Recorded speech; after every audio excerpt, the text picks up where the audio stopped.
if you've never been considered as a suspect in an unaliving case, stay tuned. I'm going to tell you what it feels like. And let me add to that, it was my own brother.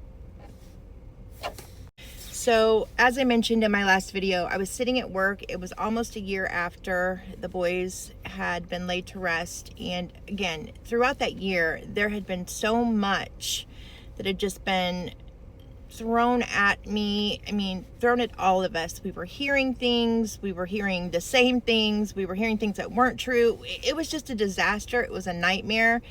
And again, from the start of this, we had been told it was an accident. There was absolutely zero evidence taken at the scene. It was assumed to have been an accident that they blamed alcohol for.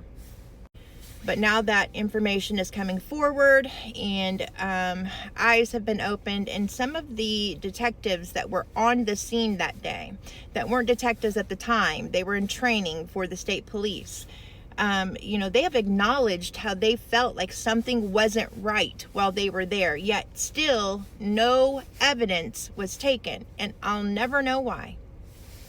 So I get this call, and I'm sitting at work, and I'm in a law firm, and I'm in a paralegal position where you have to maintain a sense of professionalism, of course, and I received this call out of nowhere. I mean, there was no heads up from anyone that I would be hearing from any kind of detective with regard to my brother and his unaliving, let alone one that had finally decided to open up an unaliving investigation. So initially, when I hear from him, he tells me he's a detective, my heart plummets, like drops to the floor. And when he proceeded to talk to me, and he didn't give me much, he just basically gave me his name. He let me know what his position was with the state police. He let me know what he was doing, and that was investigating the unaliving of these boys, my brother included. And when I started asking questions, because he wanted to meet with me, and he wanted to meet with me like ASAP that day. And I was a little taken aback by it. I couldn't even really catch my breath to even process the thought, like, this is actually happening. That means somebody at a higher level believes it to be true. So there was no more really denying it in my mind, because throughout that year, trust me, I didn't want to believe it. Every single time something would hit me, or I would receive information that I would hold on to for a second, there would be somebody who would say, you can't do that to yourself. You're just going to have to let it go.